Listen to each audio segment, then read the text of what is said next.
Crimea, the jewel of Russia's conquest, is losing its shine. Remember the fanfare of 2014 when Moscow proudly proclaimed the peninsula theirs? Well, today, the only thing Crimea is renowned for is a different kind of blast radius. What was once touted as Russia's greatest victory is gradually becoming their biggest headache. Crimeans are no longer waving Russian flags. They're waving goodbye to their homeland. And it's not a mass exodus of Ukrainians, but the Russian people themselves. Fear is casting a long shadow across the peninsula. Silence has replaced the shouts of Russia, Russia, and escape has become the loudest whisper in Crimea. Moscow used to dismiss Ukrainian strikes as insignificant pinpricks, easily repelled by their robust defenses. But now they're fighting a growing chorus of explosions. One military depot is destroyed, another radar silenced, and yet another warship forced back to port. The once untouchable Crimean bridge is targeted almost weekly. A painful reminder that no road out of Crimea can truly guarantee safety. This is no longer a war on distant front lines. It's a nightly occurrence that hits close to home. Families trade secrets on the best bomb shelters, not playgrounds or schools. In the morning, they gather around radios to decipher the latest blast. Was it a shipyard, a railway line, or perhaps the airbase? Then comes the grim ritual of checking on loved ones. Did they survive the night? Are they still debating whether to flee or stay put? Sirens now echo nightly across Crimea. Their tune is chillingly familiar. Parents grab their children, rushing to basements. They turn off their phones to block the incoming messages. They huddle together in darkness, waiting for the next explosion. They hold their breath as each strike falls closer to home. In the morning, the news confirms their worst fears. Another base gone, another fire in the distance, another family left with no choice but to flee. August became a turning point. On the 28th, Ukraine destroyed a long-range radar belonging to the S-400 system. It was no ordinary radar, but the 91N6E class, the very eye of Crimea's air defense. Losing it was like blinding the peninsula. Without such radars, the entire defense chain collapses. Missiles slip through, drones penetrate deeper, and commanders are left guessing. Every second counts in war, and now Russia's decision-making in Crimea is slowed, leaving its forces exposed. For civilians, this is not just technical language. It means every night the sky is more dangerous, every siren is more real, and every blast is closer to home. The Black Sea Fleet, once Russia's pride, is now shrinking in both size and confidence. A warship loaded with Kalibor missiles was recently struck, forcing it to return to base. Others avoid Crimean waters altogether, retreating eastward in search of safer harbors. Sevastopol, which once throbbed with naval activity, now wears the shroud of fear. What was supposed to be the shield of Crimea has become another target. For sailors, duty in Sevastopol feels like walking onto a sinking ship. For their families, it means packing bags, preparing evacuation routes, and hoping orders to leave come before the next strike. Civilian life mirrors this collapse.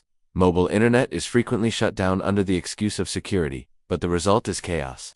Card payments fail, ATMs run dry, and citizens travel long distances just to withdraw enough money for groceries. Long queues form at gas stations, only to end with disappointment as fuel runs out. Prices climb every week. The cost of a 95 gasoline soared above 69 rubles per liter, hitting families already struggling under shortages. These are not temporary inconveniences. They are daily reminders that Crimea is cracking under the pressure of war. Crimea was supposed to be Putin's legacy project, the gem in his imperial crown, but now he's got a lemon on his hands. The Kremlin thought it could keep Crimea forever. But as the war drags on, the dream turns into a nightmare. It's not just Ukraine that wants Crimea back. It's the people living there, too. They've had enough of being pawns in Putin's game. They want their lives back. But how long can Putin hold on before more of his people abandon him? Tourism, once Crimea's pride, is now a ghost of its former self. Before 2014, 6 million tourists visited annually, turning Yalta and Sevastopol into bustling seaside resorts. Russians came to see the sights, sip wine, and stroll along the coast. But after 2014, that changed. International visitors disappeared, replaced by Russians escaping mainland Russia. The Kremlin saw it as a win, touting record-breaking visitor numbers. But those were hollow victories. This year, the illusion is over.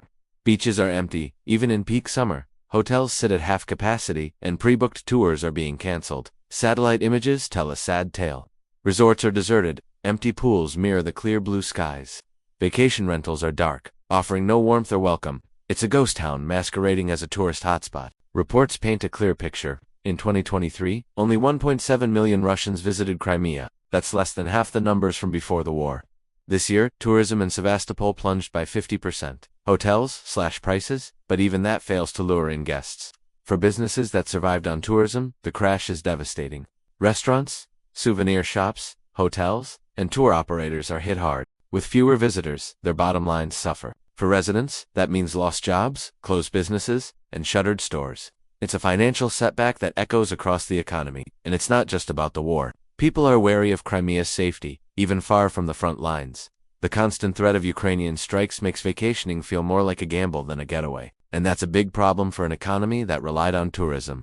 The Kremlin's grand plan to annex Crimea was supposed to bring prosperity and opportunity, but now it's creating more economic pain than prosperity. Crimea is supposed to be the shining star of Russia's victory, but it's dimming fast. The Kremlin thought it was buying permanent real estate, but it's getting an eviction notice instead. And it's not just Ukraine that's pushing them out. It's the people of Crimea themselves. They're tired of being cannon fodder in Putin's power play. They want out, and they're voting with their feet. The real estate market once boomed as Russians rushed to buy property in Crimea. Moscow encouraged it with tax breaks and subsidies, inflating prices even further. But now the bubble has burst. After annexation, property prices rose 30%. Peaking in 2015 and 2016, the influx of buyers skewed the market. Locals couldn't afford to buy, investors poured in, betting on steady price hikes, but the war changed everything. Panic selling is everywhere. Listings on property websites are up by nearly half, but few buyers remain. Prices have dropped 20% or more, and nobody cares about Kremlin subsidies anymore. Many Russians, especially from the mainland, worry about the future.